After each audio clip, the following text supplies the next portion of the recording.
നമസ്കാരം. കരുത്തുറ്റ പ്രമേയങ്ങളെ ആസ്പദമാക്കി കരുത്തരായ യുവ സംവിധായകർ സൃഷ്ടിച്ച ലഘുചിത്രങ്ങളെയാണ് അവാൻഗാർഡിലൂടെ ഇതുവരെ നമ്മൾ കണ്ടത്. ഇനി ഇവരിൽ ആരൊക്കെയാണ് ജേതാക്കൾ? അത് കണ്ടെത്താനുള്ള പാതയിലാണ് നമ്മൾ. Avant garde road to finale.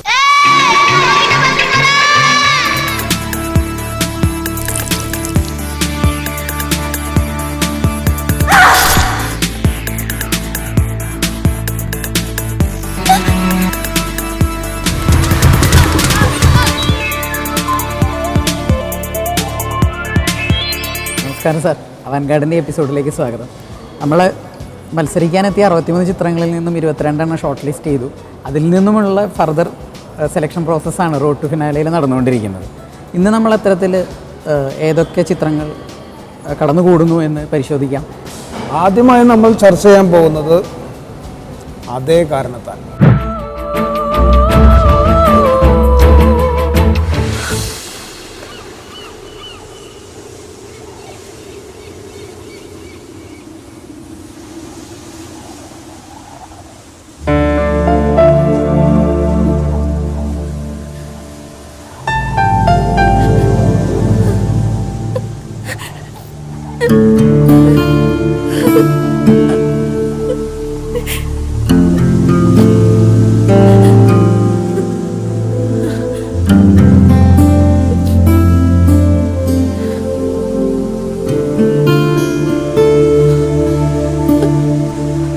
അതേ കാരണത്താൽ ഓൾറെഡി പോപ്പുലർ ആയിട്ടുള്ള സിനിമയാണ് അല്ലേ? യൂട്യൂബിലും ഒക്കെ ആയിട്ട് ഷോർട്ട് ഫിലിം നല്ല രീതിയിൽ വന്നിട്ടുണ്ട്. ആദ്യം കാണിച്ച ഫിലിം അവാൻഗാർഡിന്റെ ഫസ്റ്റ് എപ്പിസോഡായിരുന്നു. ഓക്കെ, അതിരുമ്പോൾ എന്താണ് നിങ്ങളുടെയൊക്കെ അഭിപ്രായം? നല്ല പ്രൊഡക്ഷൻ വാല്യൂസ് ഉള്ളൊരു സിനിമയാണ്, നല്ല പെർഫോമൻസസ് ഉണ്ട്. പക്ഷേ എനിക്ക് തോന്നുന്നു ഈ സിനിമയുടെ ഏറ്റവും വലിയ പരിമിതി അതിൻ്റെ റൈറ്റിങ്ങിലും അതിൻ്റെ എക്സിക്യൂഷനിലുമാണ് എന്നാണ് എനിക്ക് തോന്നുന്നത്. അതിൻ്റെ ഡയലോഗ്സ് ഇതിൽ തുടങ്ങി ഈ ആത്മഹത്യ ചെയ്യാൻ പോകുന്ന ഒരാളെ പിൻവലിപ്പിക്കാനുള്ള ഒരു സാഹചര്യം അവിടെ ഉണ്ടായിട്ടുണ്ടോ? ഉണ്ടായെങ്കിൽ തന്നെ ആ ആൾ മറ്റേ വ്യക്തി ആത്മഹത്യ ചെയ്യാൻ പോകുന്ന ഒരു സിനാരിയോ അവിടെ ഉണ്ടായിട്ടുണ്ടോ എന്നെനിക്കറിയില്ല. പക്ഷേ ഈ പറഞ്ഞ പോലെ തന്നെ വളരെ പോപ്പുലറായിട്ടുള്ള ഒരു ഷോർട്ട് ഫിലിമാണെന്നാണ് ഞാൻ മനസ്സിലാക്കുന്നത്. അപ്പോൾ എനിക്ക് ഇതിൻ്റെ പുറകിൽ പ്രവർത്തിച്ച റൈറ്ററോടും ഡയറക്ടറോടും ഒരു റിക്വസ്റ്റ്, ഈ ഒരു സക്സസ്സിൽ ഒരു മതിമറക്കരുത് എന്നുള്ളതാണ്. ബിക്കോസ് ഒരു ഇമ്പ്രൂവ് ചെയ്യാവുന്ന ഒരുപാട് സാധ്യതകൾ ഈ ഫിലിമിലുണ്ട് എന്നാണ് എനിക്ക് തോന്നുന്നത്. ഹലോ ഹലോ, നിങ്ങൾ ചാടാൻ പോവുക? ഇപ്പം തന്നെ ചാടുവോ? അല്ല, ഒരു ബാക്ക് കടലെന്നുള്ള സമയം ഉണ്ടാവുമോ? അതേ, ചാടുമ്പോൾ ഇവിടുന്ന് ചാടും കേട്ടോ. അവിടേതാ ആ മൂലയിൽ പോയി ചാടിക്കോളി. ഇവിടെ താഴത്തൊരു പഴയ തുരുമ്പിടിച്ച തൂണ്ടും പോലെ അതിൻ്റെ മേലെ തലയടിച്ചാലേ മോർച്ചറിയിൽ മോനേറ്റിന് പണിയാവും. അതുകൊണ്ടാ എനിക്കും ഏതാണ്ട് രഞ്ജിത്തിൻ്റെ അഭിപ്രായം തന്നെ.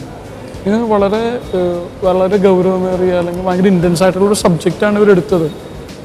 പക്ഷേ എനിക്ക് ഇതൊട്ടും ലോജിക്കലായി തോന്നിയില്ല. പല ഏരിയയിലും ഒരു പെൺകുട്ടി ആത്മഹത്യ ചെയ്യാൻ വരികയും അതിനുശേഷം ഈ കപ്പലിണ്ടിരിക്കുന്ന ആൾ അതിൽ നിന്ന് പിന്തിരിപ്പിക്കുകയും പിന്നെ അയാൾ ആത്മഹത്യം ചെയ്യാൻ എനിക്ക് ഒരു ഏരിയയിലും ലോജിക്ക് ഫീൽ ചെയ്തില്ല. എനിക്കിതിൽ ഈ സിനിമയിൽ കണ്ട പോസിറ്റീവായിട്ടുള്ള ഒരു ഏരിയ എന്ന് പറയുന്നത് ലൈക്ക് എനിക്ക് തോന്നുന്നു ഈ ഷോർട്ട് ഫിലിം ഏരിയയിൽ ഞങ്ങളുടെ ഏറ്റവും നല്ലൊരു സിനിമാറ്റോഗ്രാഫർ ഈ വിഷ്ണു ശർമ്മ എന്ന് പറഞ്ഞ പുള്ളിയാണ്. പക്ഷേ അതിൽ ഞാൻ നിങ്ങളോട് ആദ്യം പറയാൻ പറഞ്ഞതിൻ്റെ കാര്യം, ആദ്യത്തെ പ്രാവശ്യം സ്ക്രീൻ ചെയ്തപ്പോൾ തന്നെ എനിക്കുണ്ടായ ചില വിയോജിപ്പുകൾ അതായിരുന്നു. അതായത് it can be never called as a good cinematography എന്ന് പറഞ്ഞു കഴിഞ്ഞാൽ അത് ഓവർ ഫിനിഷ്ഡ് ആയിട്ട് എനിക്ക് വ്യക്തിപരമായ അഭിപ്രായം അല്ലേ? അതായത് ഓർഗാനിക്കലി അത് നിങ്ങളോട് റെസ്പോണ്ട് ചെയ്യില്ല. I am very sure about it.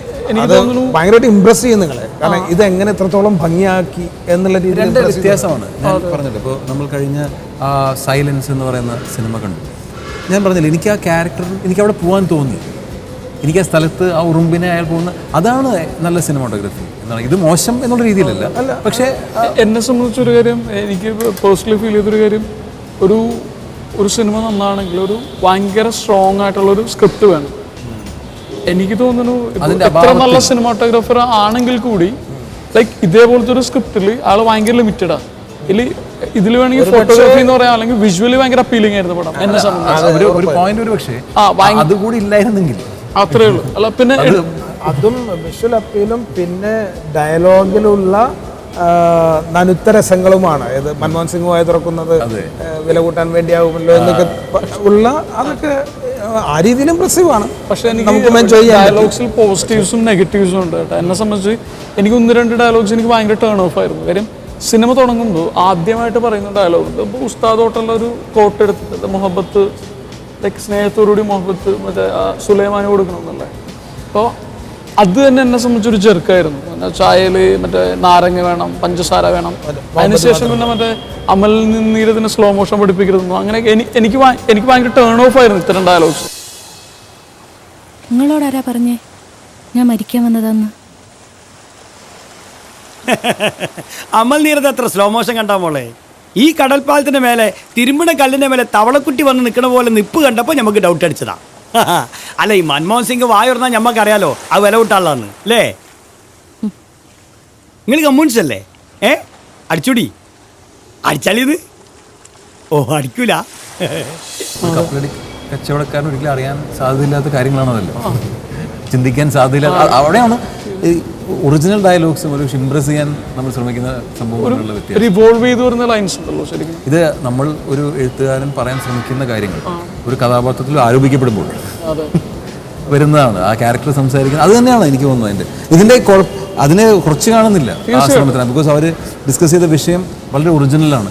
എനിക്ക് തോന്നുന്നു ചില സിനിമകൾ പോലും ഇതിന് ഇൻസ്പയർഡ് ആയിട്ടുണ്ട്, ഈ അടുത്ത് മലയാളത്തിൽ തന്നെ ഇറങ്ങിയത്. അപ്പോൾ ആ രീതിയിലൊക്കെ അത് വളരെ പോസിറ്റീവ് ആയിട്ടുള്ളൊരു കാര്യം തന്നെയാണ്. തീർച്ചയായിട്ടും യൂട്യൂബ് പോലത്തെ ഒരു മീഡിയത്തിൽ ഇത്രയധികം ആളുകൾ കാണുകയും ചർച്ച ചെയ്യുകയും ചെയ്യുന്നുണ്ടെങ്കിൽ തീർച്ചയായിട്ടും എനിക്ക് തോന്നുന്നു ഞാനിങ്ങനെ പറയാൻ തന്നെ കാരണം ഇത് ഈ രീതിയിൽ ചർച്ച ചെയ്യപ്പെട്ടു.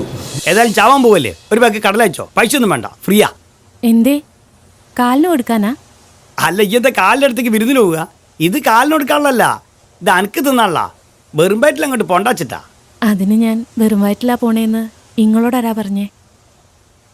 പിന്നെ എൻ്റെ വയറ്റിലൊരു കുഞ്ഞുണ്ട്, 2 മാസം. അത് ശരി. അപ്പൊ അതാണ് ഇത്ര പെട്ടെന്ന് വിസ അടിച്ച്. അല്ല, ആരാ കക്ഷി? ഫ്രണ്ടാ? കുടുംബക്കാരനാ? മാഷ? ആരായാലും ഓനായിട്ട് കെട്ടിക്കൂടെ?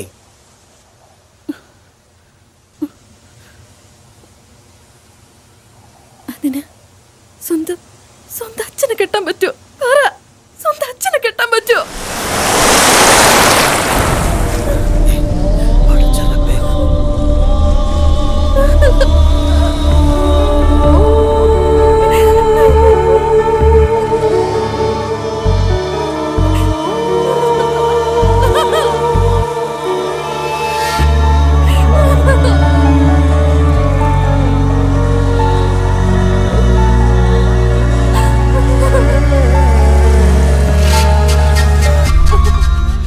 ഏകദേശം ഒരു 10 മാസം പഴക്കമുണ്ട് ഇതിന്. നമ്മുടെ അടുത്ത് 10 മാസം പഴക്കത്തിൽ വന്നൊരു സിനിമ യൂട്യൂബിലൊക്കെ അതിന് മുൻപ് തന്നെ ഇത് ഹിറ്റായിരുന്നു. ഇപ്പോൾ നമ്മൾ ആദ്യത്തെ ഷോയ്ക്ക് വന്ന് നമ്മുടെ മുൻപിൽ വന്നിരിക്കുന്നത് ഒരു 10-20 വയസ്സ് വരുന്ന ഒരു പയ്യനാണ്. അത് തന്നെ നമ്മളെ സമയത്തുള്ള ഒരു ഭയങ്കര ഒരു എൻകറേജിങ് ആയിരുന്നു. ഈ എൻകറേജ്മെൻറ്റ് എനിക്ക് തോന്നുന്നു അതർ ഷോർട്ട് ഫിലിം ഉണ്ടാക്കുന്ന ആൾക്കാരെയും എൻകറേജ് ചെയ്തിട്ടുണ്ട്. ഈ പുതിയ ആ പ്രായത്തിലുള്ള ആൾക്കാരെ ഇതിലേക്ക് അട്രാക്റ്റ് ചെയ്യാനൊക്കെ ഈ സിനിമയ്ക്ക് ആയിട്ടുണ്ട്. അഭിനയത്തിൻ്റെ ടെക്സ്റ്റ് ബുക്കിൽ എങ്ങനെ പെടുന്ന എനിക്കറിയില്ല. എങ്കിൽ പോലും വിനോദ് കൗർ എന്നുള്ള അദ്ദേഹത്തിന് ഒരുപാട് ഇൻ്റർനാഷണൽ റെക്കഗ്നീഷനൊക്കെ വാങ്ങിക്കൊടുത്ത ഒരു വേഷം കൂടെയായിരുന്നു ഇത്. സംഗതി ശരിയാണ്. അതിൻ്റെ അകത്ത് അമൽ നീരതൊക്കെ ചർച്ച ചെയ്യപ്പെടുന്ന പരാമർശ വിഷയമാണോ എന്നുള്ളത് ശരി തന്നെയാണ്. പക്ഷെ അതിൽ പരാമർശിക്കുന്ന ഒരു വിഷയം അത്ര സുഖകരമായിട്ടുള്ളൊരു വിഷയമല്ല. ആ വിഷയത്തിനെ ലൈറ്ററാക്കാൻ അത്തരത്തിലുള്ള പരാമർശങ്ങളും ഈ ക്യാരക്ടറിൻ്റെ ആ ഒരു സ്ലാങ്ങും എല്ലാം സഹായിച്ചു എന്നുള്ളത്. ഇതൊക്കെയായിരുന്നു അന്നത്തെ നമ്മളുടെ അസസ്മെൻറ്റിൻ്റെയും ജഡ്ജ്മെൻറ്റിൻ്റെയും ആകത്തുക. അന്ന് നമ്മൾ കൊടുത്ത മാർക്ക് തന്നെ ഐ തിങ്ക് 71 ആണ്. അതിനെ ഒരു ഹയസ്റ്റ് ഇതിൽ അന്നും കണ്ടിരുന്നില്ല. എന്തായാലും ഓഡിയൻസ് മാർക്ക് നമുക്ക് അന്വേഷിക്കാം. അവൻഗാർഡിൽ ആദ്യം സ്ക്രീൻ ചെയ്ത സിനിമയാണ് അതേ കാരണത്താൽ. മെയ് 18 സ്ക്രീൻ ചെയ്ത ഈ സിനിമയ്ക്ക് മീഡിയ വണ്ണിൻ്റെ ഫേസ്ബുക്ക് പേജിലൂടെയും ഇമെയിലിലൂടെയും വെബ്സൈറ്റിലൂടെയും വളരെയധികം റെസ്പോൺസാണ് ലഭിച്ചിരിക്കുന്നത്. ഫേസ്ബുക്കിൽ ഈ സിനിമയെക്കുറിച്ച് വളരെയധികം ചർച്ചകൾ തന്നെ നടക്കുകയുണ്ടായി. അതേ കാരണത്താൽ നേടിയിരിക്കുന്ന മാർക്ക് 30-ൽ 25 മാർക്കാണ്. നമ്മുടെ വെബ് ടീം നൽകിയ റിപ്പോർട്ട് അനുസരിച്ച് ഓഡിയൻസ് അതേ കാരണത്താൽ കൊടുത്തിരിക്കുന്ന മാർക്ക് 25 ഔട്ട് ഓഫ് 30. 71 ആയിരുന്നു അന്ന് ജൂറി കൊടുത്തിരുന്ന mark. So total comes to 96 out of 130. ഇനി എങ്ങനെയാണ് ഫൈനൽ 10ലേക്ക് അതേ കാരണത്താൽ കടക്കുന്നുണ്ടോ ഇല്ലയോ? ഇതിപ്പം 71 + 25 96 വന്നു എന്ന അതേ കാരണത്താൽ ബെസ്റ്റ് 10ലേക്ക് കടക്കുന്നുണ്ട്. അപ്പോൾ അതൊരു ഭംഗിയിൽ പപ്പൻ പറഞ്ഞു. മീഡിയ വൺ ഷോർട്ട് ഫിലിം അവാർഡ്സിലെ ബെസ്റ്റ് 10ലേക്ക് അതേ കാരണത്താൽ സെലക്ട് ചെയ്യപ്പെട്ടു. മോളെ, കരയാനൊരാണ്ടും പറ്റും, പെണ്ണിനും പറ്റും, ആത്മഹത്യ ചെയ്യാനും 2 കൂട്ടർക്കും പറ്റും. പക്ഷെ പ്രസവിക്കാൻ അതൊരു പെണ്ണിനെ മാത്രമേ പറ്റൂ. ഈ പ്രസവിക്കണം, എന്നിട്ട് ആ കുട്ടീനെ അയാളെ മുന്നിലേക്ക് ഇട്ടുകൊടുക്കണം. അയാളെ തിരിച്ചറിയാതെ പോയ അച്ഛൻ എന്ന വാക്കിന്റെ അർത്ഥം ഉണ്ടല്ലോ, അതന്നെയാണ് എൻ്റെ പ്രതികാരം. ചെല്ല് ചെല്ല്, പൊയ്ക്കോ, എന്നോട് പോവാൻ.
സർ, നമ്മൾ ആദ്യത്തെ സിനിമ ചർച്ച ചെയ്തു, അതേ കാരണത്താൽ ഫൈനൽ 10ലേക്ക് കടന്നിരിക്കുകയാണ്. ഇനി അടുത്ത് ചർച്ച ചെയ്യാൻ പോകുന്ന സിനിമ ഏതാണ്? അടുത്ത ചർച്ച ചെയ്യാനിരിക്കുന്ന സിനിമ ഗ്രിസൈലാണ്. ഗ്രിസൈൽ.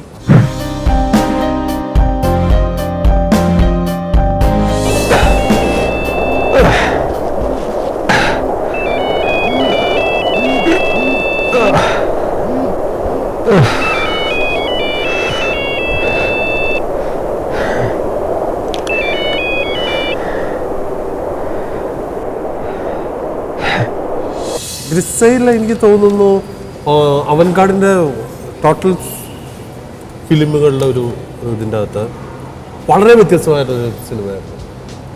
കാരണം വെച്ചാൽ ഞങ്ങൾ ആദ്യം ഈ സിനിമ വരുമ്പോൾ തന്നെ ഈ വാക്കിൻ്റെ അർത്ഥം എന്താണെന്ന് അന്വേഷിച്ചു അല്ലേ. അപ്പോൾ അത് കണ്ടുപിടിച്ചത് ജെയിൻ സാറായിരുന്നു. ഗൂഗിൾ ചെയ്ത് കണ്ടുപിടിക്കുകയാണ്. അതെ, അതെന്തായിരുന്നു അതിൻ്റെ അർത്ഥം? അതിൻ്റെ അർത്ഥം a painting with only grey tones. ചാരനിറം കൊണ്ട് വരച്ച ചിത്രം. എനിക്ക് തോന്നുന്നു അത്തരത്തിലൊരു സബ്ജക്റ്റ് തന്നെ വളരെ അപൂർവമായിട്ട്, കാരണം കോമ സ്റ്റേറ്റിൽ കിടക്കുന്ന ഒരാളുടെ മനസ്സെവിടെയായിരിക്കും എന്നുള്ളൊരു അന്വേഷണം എന്ന് പറഞ്ഞപ്പോൾ തന്നെ അതും ആ ഒരു ആക്ടേഴ്സ്, വളരെ ലിമിറ്റഡ് ആക്ടേഴ്സിനെ വെച്ചിട്ട്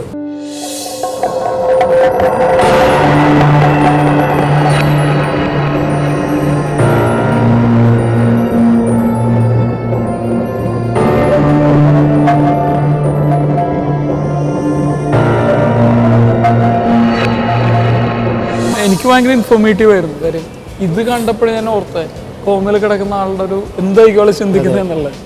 എനിക്ക് മറ്റേ ഈ ഷോർട്ട് ഫിലിമിൻ്റെ ഏറ്റവും അത് ഞാൻ ഇതിനു മുമ്പ് കോമ്പറ്റീഷനിൽ വന്നപ്പോൾ ഞാനുണ്ടായിരുന്നു. എനിക്ക് ഭയങ്കര ഫീലിംഗ് ആയി തോന്നിയത് പെർഫോമൻസസാണ്, പ്രത്യേകിച്ച് ആ പെൺകുട്ടിയുടെ.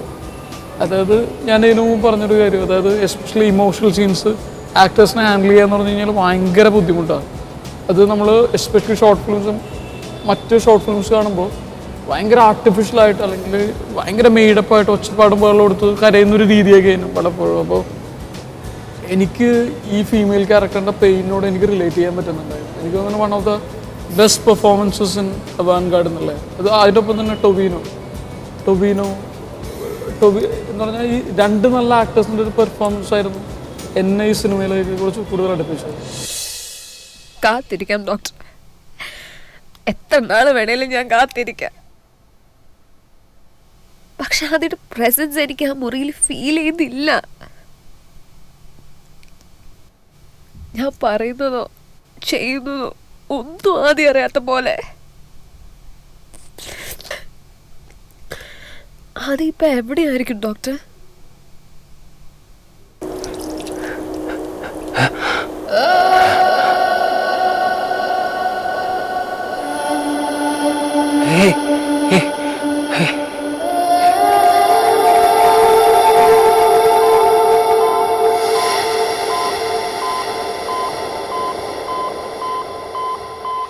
നമ്മളൊരിക്കലും ചിന്തിക്കാത്ത ഒരു വിഷയമാണ്. ഈ അടുത്ത് എന്നോട് ഇവിടുത്തെ ഒരു സംവിധായകൻ പറഞ്ഞിരുന്നു, അയാൾ ചെയ്യാൻ ഉദ്ദേശിക്കുന്ന സിനിമയുടെ വിഷയം മരണം സയൻറ്റിഫിക്കലി തെളിയിക്കപ്പെട്ട ഒരു മനുഷ്യൻ ജീവിതത്തിലേക്ക് തിരിച്ച് വരുന്നു. അങ്ങനെയുള്ള അനുഭവങ്ങൾ ജീവിതത്തിൽ ലോകത്തിലുണ്ടായിട്ടുണ്ട്. അപ്പം ആ ഒരു സ്പേസ്, മണിക്കൂറുകൾ, അതാണ് സിനിമ എന്ന് പറഞ്ഞപ്പോൾ ഞാൻ വളരെ അതിശയത്തോടു കൂടി ഞാൻ ആലോചിച്ചു, എങ്ങനെയായിരിക്കും അതിൻ്റെ ഒരു സ്ക്രീൻ പ്ലേ. അത് കമേഴ്ഷ്യൽ സിനിമയാണെന്ന് പറയുന്നത്. അപ്പോൾ എത്ര ബുദ്ധിമുട്ടായിരിക്കണം അത് ചെയ്യാമെന്ന് ആലോചിച്ചു. അത് തന്നെയാണ് തോന്നിയത്. ഒന്ന്, നമ്മൾ ഇത് ആരും ആലോചിക്കാത്തൊരു കാര്യമാണ്. നമ്മൾ മരണത്തിൽ തിരിച്ചു വരുന്ന കാര്യങ്ങൾ വീണ്ടും നമ്മൾ ഒരുപാട് വായിച്ചിട്ടുണ്ട്, എല്ലാം ഉണ്ട്. കോമാ സ്റ്റേറ്റിൽ കിടക്കുന്ന ഒരു വ്യക്തിയുടെ മനസ്സിൻ്റെ സഞ്ചാര പദങ്ങൾ. ഇവനത് ഷൂട്ട് ചെയ്തിട്ടില്ല. ഞാൻ ഷൂട്ട് ചെയ്ത് കണ്ടിട്ട് ചോദിച്ചു, എവിടെയാണ് ഇത്? കുറേ എക്സ്പെൻസീവ് ആണല്ലോ ഷൂട്ട് ചെയ്തത്. അല്ല, ഭാരതപ്പുഴയിലാണ്. പക്ഷെ അത്രയും മനോഹരമായിട്ട് അതിൻ്റെ വിഷ്വൽസ് അവർക്ക് കൊണ്ടുവരാൻ സാധിച്ചു. അത് തുടങ്ങുന്ന രീതി, എൻഡ് ചെയ്യുന്ന രീതി, എനിക്ക് തോന്നുന്നു ഒരു ബ്രില്യൻറ്റ് എന്ന് വിളിക്കാവുന്ന ഒരു വർക്ക് എന്നാണ് എനിക്ക് തോന്നിയത്. മോഡേൺ മെഡിക്കൽ സയൻസിന് ഇതുവരെ നിർണ്ണയിക്കാനാവാത്ത ഒന്നാണ് കോമയിൽ കിടക്കുന്ന ഒരാളുടെ മനസ്സ്. ആദിയുടെ മനസ്സ് ചിലപ്പോൾ അയാളെ ഏറ്റവും ആഗ്രഹിക്കുന്നതും ഇഷ്ടപ്പെടുന്നതുമായ ഒരു ലോകത്തായിരിക്കാം, അല്ലെങ്കിൽ അയാളെ ഏറ്റവും ഭയപ്പെടുന്നതും ഒരിക്കലും പോകാൻ ആഗ്രഹിക്കാത്തതുമായ ഒരിടത്തായിരിക്കാം. ഒരുപക്ഷെ ഈ 4 ചുവരുകൾക്കുള്ളിൽ തന്നെയുമാകാം.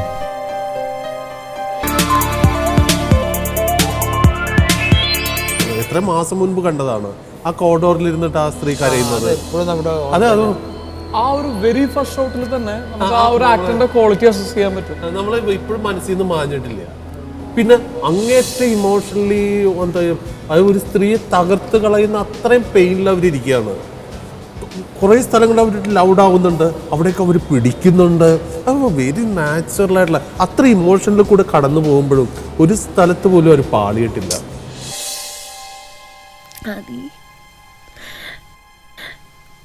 ആദി എഴുന്നേക്കടാ, ആദി. അതിലൊരു ഭാവന വർക്ക് ചെയ്തിട്ടുണ്ട് അതിൻ്റെ റൈറ്റിങ്ങിൽ. അത് ഇപ്പം നമ്മൾ ഈ ഷോൻ്റെ കാര്യം പറഞ്ഞ പോലെ തന്നെ ഒരു പ്രായോഗികമായ തലത്തിൽ ഒരു കോസ്റ്റ് എഫക്റ്റീവായിട്ട് ആപ്പിൾ നിരത്തി വെച്ചിരിക്കുന്നു, അയാൾ അവിടെ ഇരിക്കുന്നു. അത് ഒരുപാട് തലങ്ങളുണ്ട് ആലോചിച്ചാൽ. അങ്ങനൊരു ഭാവന ഉണ്ടാവാൻ എളുപ്പമല്ല. എനിക്ക് കൃത്യം ഈ പോയിന്റ് ഞാൻ പറയാൻ ആഗ്രഹിച്ചിരുന്നു. അതായത് റിയലിസവും സർറിയലിസവും തമ്മിലുള്ള ബ്ലെൻഡ് ഉണ്ടല്ലോ, അത് ഭയങ്കര ബുദ്ധിമുട്ടാണ്. പലപ്പോഴും നമ്മൾ സർറിയലിസ്റ്റിക്കലി ഇങ്ങനെ ആലോചിച്ച് പോയിട്ട് ആർക്കൊന്നും മനസ്സിലാവാതെ കട്ടപ്പകയായി പോകും. ഇത് കൈവിട്ട് പോകാതെ, എന്നാൽ ഞാൻ ഇങ്ങനെയൊക്കെ സർറിയലിസ്റ്റിക്കായിട്ട് സഞ്ചരിക്കാൻ ആഗ്രഹിക്കുന്നുണ്ട്, ഒപ്പം പോന്നോളൂ എന്ന് പറഞ്ഞ് ഓഡിയൻസിനെ കൈപിടിച്ച് കൊണ്ടുപോകാനുള്ളൊരു പ്രത്യേകിച്ചും ഒരു കഥയിൽ ഇത് എഴുതാൻ എളുപ്പമാണ്. വിഷ്വലി ഇത് കൊണ്ടുവരികയും അത് എഫക്റ്റീവാണെന്ന് തോന്നുകയും എങ്കിലും നമ്മളെ പിടിച്ചിരുത്തുകയും ഒരു അതിഭാവകത്വം ഇല്ലായ്മ ഫീൽ ചെയ്യുകയും ചെയ്യുന്നത് ഒരു വളരെ എന്താ പറയുക മിടുക്കനായിട്ടുള്ള ഒരു ഫിലിം മേക്കറുടെ ലക്ഷണമാണ്.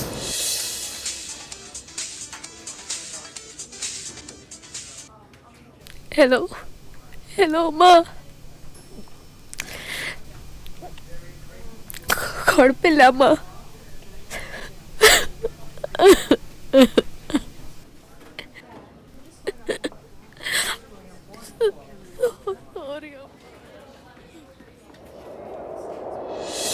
ഇവൻ ആ ലാസ്റ്റ് ഷോട്ട് വരെ ഉണ്ടല്ലോ. ലാസ്റ്റ് ഷോട്ട് ഇവൻ എവിടെയായിരിക്കും എന്ന് പറയുമ്പോൾ തകർന്നു കിടക്കുന്ന ബ്രിഡ്ജിന്റെ അവിടെ നിന്നിട്ട് ഇയാൾ തിരിഞ്ഞു എടാന്ന് വിളിക്കുന്നുണ്ട്. മനസ്സ് ഞാൻ ആലോചിക്കുകയാണ്, മനസ്സ് ഉണർന്നിരിക്കുന്ന ഒരവസ്ഥ തന്നെയായിരിക്കണം. അങ്ങനെയൊക്കെ ചിന്തിപ്പിക്കാൻ നമുക്കൊരു നമ്മൾ കോമ സ്റ്റേറ്റിലേക്ക് പോയിട്ടുള്ള ഒരുപാട് പേരെ പറ്റി നമ്മൾ കേട്ടിട്ടുണ്ട്. ഇനി അത്തരത്തിൽ നമ്മളിൽ ആരും പോവാം എന്നുള്ള സാധ്യത ഇന്നത്തെ സൊസൈറ്റിയുടെയും അല്ലെങ്കിൽ ലൈഫിൻ്റെ സ്ട്രെയിൻ നമ്മുടെ മുൻപിൽ വിരിച്ചിടുകയും ചെയ്യുന്നുണ്ട്. പക്ഷെ ഒരിക്കൽ പോലും അങ്ങനെ പൊക്കഴിഞ്ഞാൽ ആ മനസ്സ് എങ്ങോട്ട് പോകുന്നത് നമ്മൾ ഒരിക്കലും ആലോചിച്ചിട്ടില്ല. ആ ഒരു തോട്ട് ഉണ്ടാക്കാൻ ഈ ഫിലിം. നമുക്ക് എന്തായാലും ഡിസ്കഷൻസ് അവിടെ നിർത്തിയിട്ട് നമുക്ക് ഓഡിയൻസ്മാർക്കും കൂടെ അറിയാം. 37-ാം എപ്പിസോഡിൽ സെപ്റ്റംബർ 28-ന് സംപ്രേഷണം ചെയ്ത സിനിമയാണ് ഗ്രിസൈൽ. ഫേസ്ബുക്ക്, ഇമെയിൽ, വെബ്സൈറ്റ് എന്നിവ വഴി ലഭിച്ച ഓഡിയൻസ് മാർക്ക് കണക്കാക്കുമ്പോൾ ഗ്രിസൈൽ നേടിയ മാർക്ക് 30-ൽ 18 മാർക്കാണ്.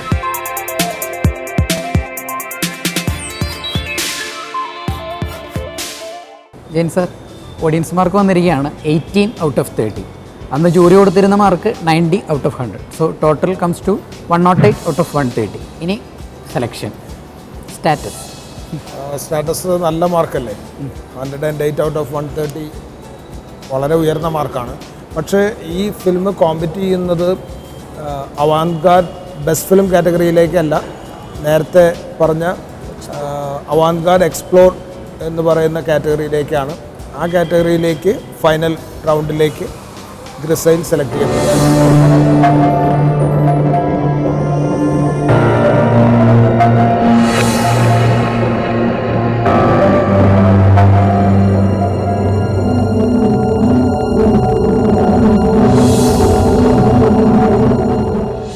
സോ ഈ എപ്പിസോഡിൽ നമ്മൾ കണ്ടത് 2 ചിത്രങ്ങൾ. ഒന്ന് അതേ കാരണത്താൽ, 2 ഗ്രിസൈൽ. ഈ 2 ഷോർട്ട് ഫിലിമുകളും സെലക്ട് ചെയ്യപ്പെട്ടിട്ടുണ്ട്.